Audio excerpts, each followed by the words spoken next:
नमस्कार दोस्तों, एक बार फिर से स्वागत है आप सभी का जीएस फाउंडेशन यूट्यूब चैनल पर। इंडियन ज्योग्राफी यानी भारत का भूगोल काफ़ी इंपॉर्टेंट टॉपिक है। अगर आप किसी भी कॉम्पिटिटिव एग्जाम की तैयारी कर रहे हो तो ये सभी क्वेश्चन जो एग्जाम में पूछे जाते हैं 1000 प्रश्नोत्तरी की सीरीज में आपको देखने को मिलेगा। तो वीडियो को स्टार्टिंग से अंत तक पूरा देखिएगा। आज हम लोग करने वाले हैं सीरीज नंबर 26। इससे पहले 25 सीरीज के माध्यम से हम लोगों ने 625 प्रश्नों को कवर कर लिया है। यदि आपने उन वीडियो को नहीं देखा है तो मेरे प्ले लिस्ट में जाकर देख सकते हैं, या फिर लिंक डिस्क्रिप्शन में दे रखा है, आप वहां पर जाकर देख सकते हैं।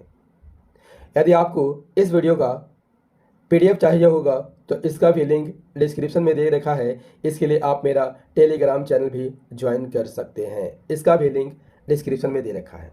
तो चलिए दोस्तों, आज के सेशन की शुरुआत करते हैं। लेकिन सेशन में जाने से पहले एक बार फिर से रिक्वेस्ट है कि लिंक को कॉपी कीजिए और दोस्तों के साथ शेयर कर दीजिए, है ना। फटाफट से इस सेशन को दोस्तों के साथ शेयर कर दीजिए। चलिए शुरुआत करते हैं आज के सेशन की। क्वेश्चन नंबर 626, क्योंकि 625 प्रश्नों को हमने कवर कर लिया है, आज करते हैं 626 से। भारत का पश्चिमी तट का उत्तरी भाग जाना जाता है किस नाम से? Option number A is the correct answer. Konkan तट के नाम से जाना जाता है। भारत के पश्चिम तटीय मैदान का उत्तरी भाग क्या कहलाता है? कोंकण तट कहलाता है। यह दमन से गोवा तक फैला हुआ है और चावल और काजू ज़्यादातर यहाँ पर उगाए जाते हैं। क्लियर? पश्चिम तटीय मैदान पश्चिम घाट और किसके बीच है? पश्चिम घाट और अरब सागर के बीच है। पश्चिम तटीय मैदान कच्छ के रन से कन्याकुमारी तक फैला हुआ है और यह पूर्वी तटीय मैदान की तुलना में काफ़ी संकरा है। Next question, question number 627। कौन से देश पाक जल डमरू मध्य में जुड़े हुए हैं? आंसर इज द ऑप्शन ए, भारत और श्रीलंका। पाक जल संधि आपको देखने को मिलता है तमिलनाडु और श्रीलंका के बीच। यह जल संधि पूर्वोत्तर में पाक की खाड़ी को दक्षिण पश्चिम में मन्नार की खाड़ी से जोड़ती है। पाक जल संधि के दक्षिणी छोर पर क्या स्थित है? राम सेतु स्थित है, और राम सेतु जो है रामेश्वरम के दक्षिण धनुषकोडी से श्रीलंका के तल्ले मनार तक जाती है। क्लियर? चलिए क्वेश्चन नंबर 626। निम्नलिखित राज्यों में कौन सा राज्य तीन तरफ से बांग्लादेश से घिरा है? Answer is the option D, Tripura. Bangladesh से तीन ओर से घिरा हुआ है।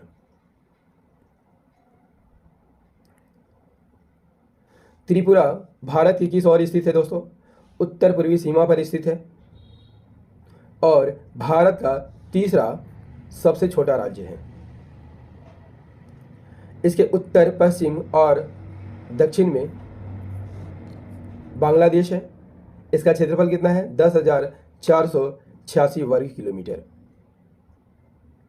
इसे असम और मिजोरम की सीमाएं जो है इससे लगती है। त्रिपुरा की राजधानी की बात कर लिया जाए तो कहाँ है? Agartala. Next question, question number 629। Himalaya के सर्वोच्च शिखर माउंट एवरेस्ट की ऊंचाई कितनी है? Option number B is the correct answer, that is 8,848 metre. Everest की बात कर लिया जाए दोस्तों तो यह दुनिया का सबसे ऊंचा पर्वत शिखर है और नेपाल में से सागरमाथा के नाम से जाना जाता है। यह नाम यदि आपसे पूछ लिया जाए दोस्तों किसके द्वारा दिया गया था? बाबूराम आचार्य के द्वारा दिया गया था। कब दिया गया था? 1930 के दशक में दिया गया था। तिब्बत में से क्या कहा जाता है? चोमो लंगमा के नाम से जाना जाता है। इसकी ऊंचाई कितनी है? 8,848 मीटर। केटू की बात कर लिया जाए दोस्तों तो इसे गाड़वीनाथ चोटी के नाम से भी जाना जाता है। इसकी ऊंचाई कितनी है? 8,611 मीटर। यह काराकोरम रेंज में स्थित है। नंदा देवी उत्तराखंड में स्थित है। इसकी ऊंचाई कितनी है? 7,817 मीटर। सिक्किम की बात कर लिया जाए तो यहाँ पर कंचनजंगा स्थित है जो कि विश्व की तीसरी सबसे ऊंची चोटी है। इसकी ऊंचाई कितनी है? 8,598 मीटर। राजस्थान में आपको देखने को मिलता है अरावली पर्वत। इसकी सर्वोच्च चोटी गुरु शिखर है जिसकी ऊंचाई कितनी है? 1722 मीटर। यदि आपसे पूछ लिया जाए दोस्तों कि नर्मदा और ताप्ती के बीच कौन सी पर्वत स्थित है? सतपुड़ा पर्वत स्थित है। इसकी सर्वोच्च चोटी का क्या नाम है? धूपगढ़, जिसकी ऊंचाई कितनी है? 1350 मीटर। नीलगिरी पर्वत आपको मिलता है दक्षिण में, जहां पूर्वी घाट और पश्चिम घाट मिलते हैं। इसकी सर्वोच्च चोटी दोदा बेटा है। इसकी ऊंचाई कितनी है? 2637 मीटर।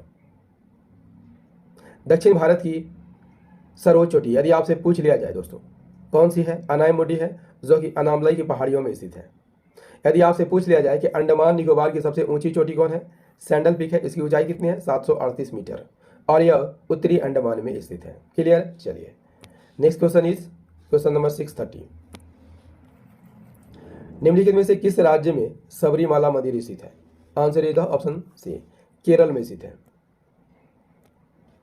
सबरीमाला टेम्पल केरल के किस जिले में स्थित है?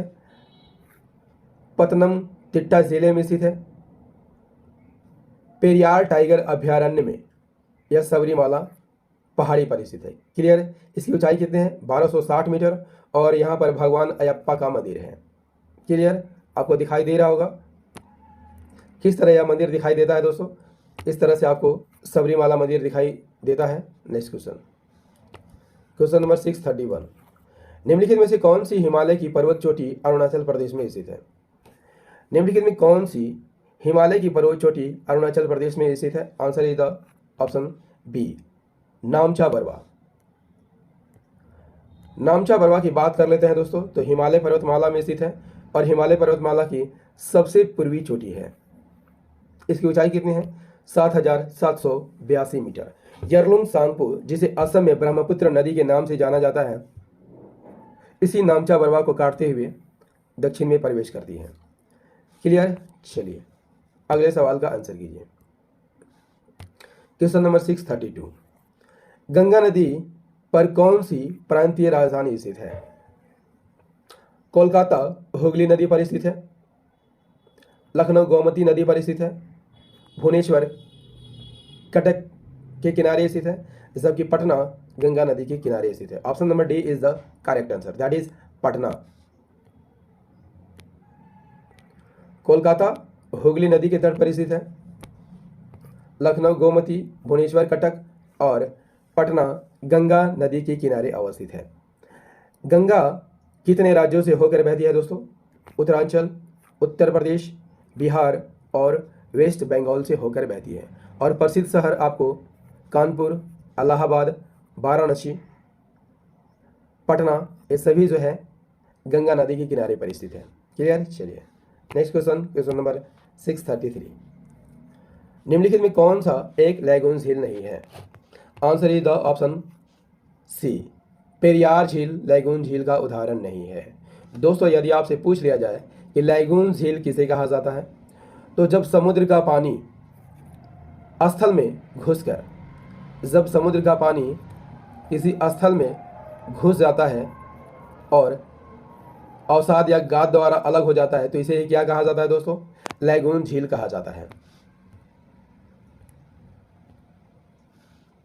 पेरियार लैगून झील का उदाहरण नहीं है। पेरियार की बात कर लेते हैं तो कार्डेमम पहाड़ियों में स्थित है और यह मानव के द्वारा बनाया गया झील है। पेरियार नदी पर जो बांध बनाया गया है उसके कारण इस झील का निर्माण हुआ है। इसका क्षेत्रफल कितना है? 24 वर्ग किलोमीटर। पेरियार की स्थिति आइए हम लोग देख लेते हैं। पेरियार यहाँ पर आपको दिखाई देता है, जबकि वेमनाद लेक और अष्टमुदी झील किनारे पर देखने को मिलता है, अरब सागर के तट पर। क्लियर? चलिए next question is question number 634।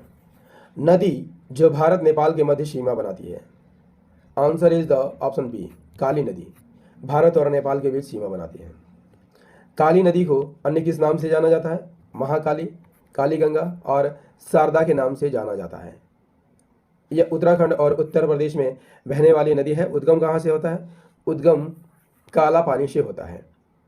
और काला पानी किस जिले में है? पिथौरागढ़ जिले में है। काली नदी सरयू की सबसे बड़ी सहायक नदी है। इसका मुहाना कहाँ है? मुहाना घाघरा नदी में है, या घाघरा नदी में जाकर मिल जाती है। इसके बाद इसे शारदा, काली या काली गंगा के नाम से जाना जाता है। क्लियर? चलिए बढ़ते हैं नेक्स्ट सवाल की ओर। Question number 635। अरब सागर शाखा के मानसून की दिशा होती है। अरब सागर के मानसून की दिशा किस ओर होती है दोस्तों? Answer is option number D, इनमें से कोई नहीं।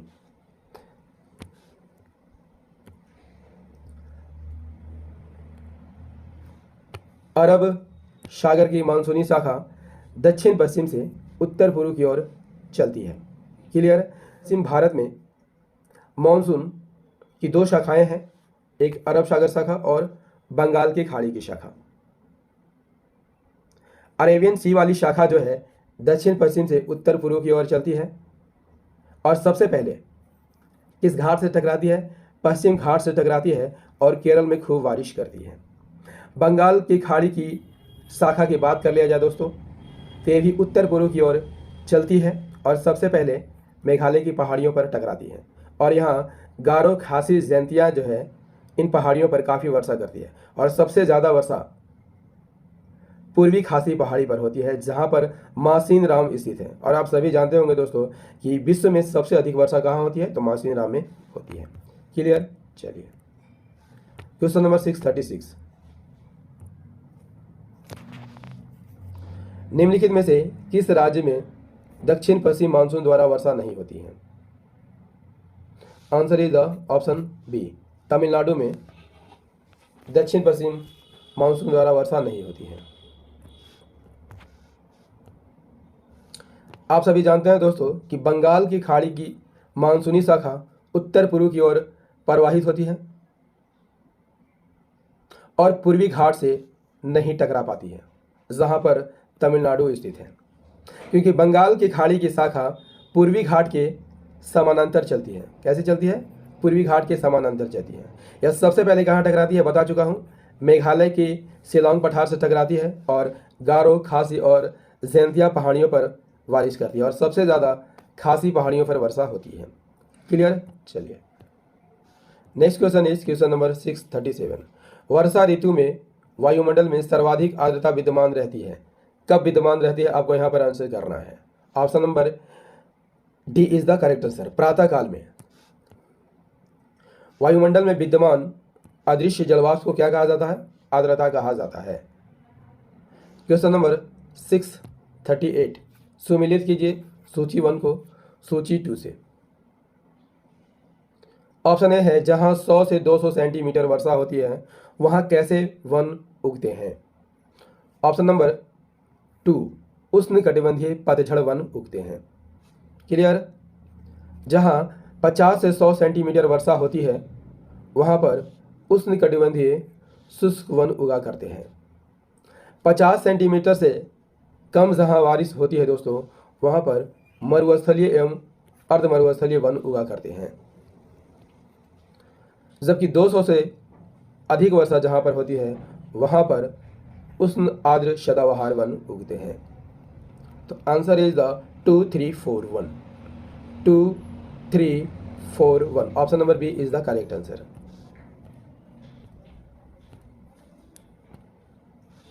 क्वेश्चन नंबर 639, वनों की सुरक्षा के लिए स्वतंत्रता प्राप्ति के पश्चात सर्वप्रथम किस वर्ष सरकार द्वारा वन नीति की घोषणा की गई थी? आंसर इज ऑप्शन बी, 1952 में। सबसे पहले यदि आपसे पूछ लिया जाए राष्ट्रीय वन नीति की घोषणा कब की गई थी? 1894 में की गई थी। किस लिए की गई थी? देश के सामान्य कल्याण को बढ़ावा देने के लिए और जंगलों के प्रबंधन के उद्देश्य से।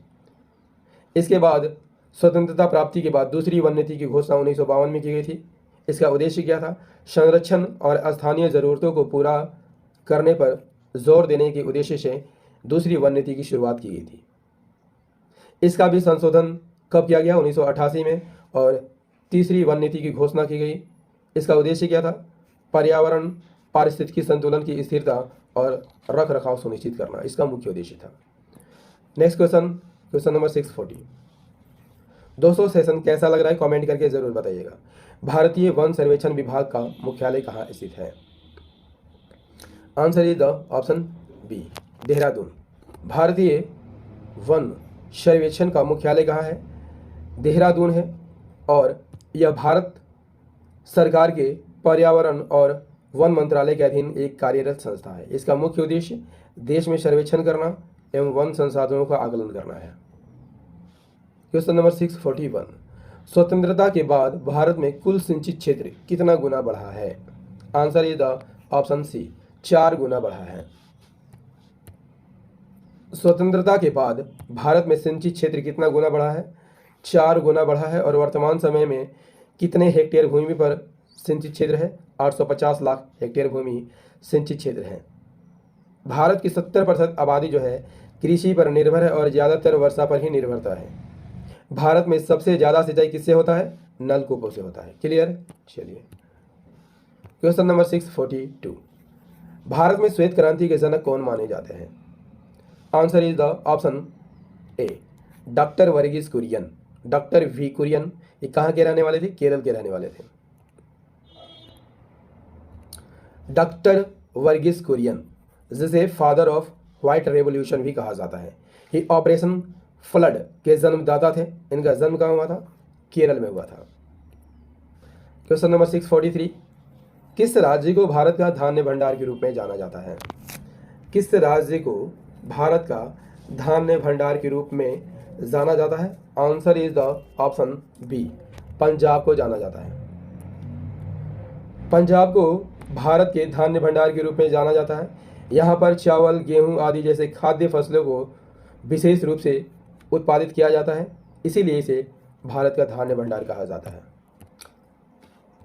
क्वेश्चन नंबर 644, भारत तथा एशिया की एकमात्र अधोभौमिक जल विद्युत परियोजना निम्न में से किस राज्य में है? Answer is the option B, Himachal Pradesh में स्थित है। 645 का आंसर कीजिए दोस्तों। देश में सीसा उत्पादन प्रतिष्ठान निम्न में से किस स्थान पर स्थित है? Nanderia Rajasthan, Tundu Bihar, Visakhapatnam Andhra Pradesh. Option number D is the correct answer. उपयुक्त सभी जगह जो है सीसा उत्पादन प्रतिष्ठान स्थित है। 646 क्या कहता है? निम्नलिखित में से भारत की किस राज्य की बिजली क्षमता और उत्पादन में प्रथम स्थान है? Answer is option B, Gujarat का प्रथम स्थान है। भारतीय राज्य गुजरात सबसे अधिक बिजली उत्पादित करता है। Clear? Next question is question number 647, ताप विद्युत परियोजना के संदर्भ में कौन सा जोड़ा सही है? तलचर ओडिशा में स्थित है, ये कथन यहाँ पर गलत है। कोरबा छत्तीसगढ़ में स्थित है, ये भी मिलान यहाँ पर गलत है। कवास गुजरात, ये मिलान यहाँ पर सही है। रामगुंडम तेलंगाना में स्थित है, तो ये भी मिलान यहाँ पर गलत है। Option number C is the correct answer. Talcher Odisha, Korba Chhattisgarh और रामगुंडम तेलंगाना में स्थित है। 648 का आंसर कीजिए दोस्तों। निम्नलिखित में कौन सा भारतीय राज्य पवन ऊर्जा का सबसे बड़ा उत्पादक है? आंसर होगा ऑप्शन ए, तमिलनाडु। तमिलनाडु पवन ऊर्जा का सबसे बड़ा उत्पादक राज्य है। यहाँ पर 9000 मेगावाट उत्पादित किया जाता है। दूसरे नंबर पर गुजरात का स्थान है 7855 megawatt.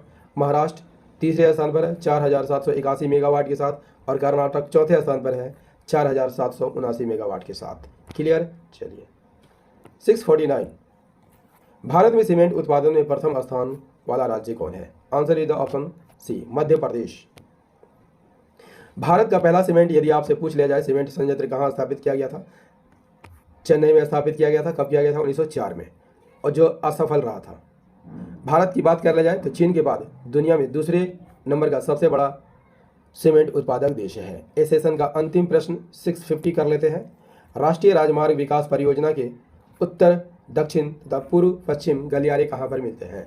Answer is the option B, Jhansi में मिलते हैं। उत्तर दक्षिण गलियारा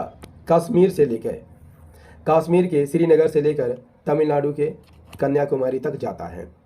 क्लियर? जबकि पूरब से पश्चिम गलियारा असम के सिलचर से गुजरात के पोरबंदर तक जाता है। और वो दोनों कहाँ पर मिलते हैं? झांसी में मिलते हैं। उत्तर दक्षिण और पूर्व पश्चिम गलियारे का संगम झांसी में होता है। क्लियर? चलिए दोस्तों 1000 प्रश्नोत्तरी की सीरीज नंबर 26 आपको कैसा लगा कमेंट करके ज़रूर बताइएगा। यदि सेशन पसंद आया हो तो इसे लाइक कर दीजिएगा, दोस्तों के साथ शेयर कर दीजिएगा, और यदि आप भी इस चैनल पर नए हैं तो चैनल को सब्सक्राइब करके बेल आइकन को प्रेस जरूर कर लीजिएगा। मिलते हैं 1000 प्रश्नोत्तरी की सीरीज नंबर 27 में। तब तक के लिए जय हिंद, धन्यवाद।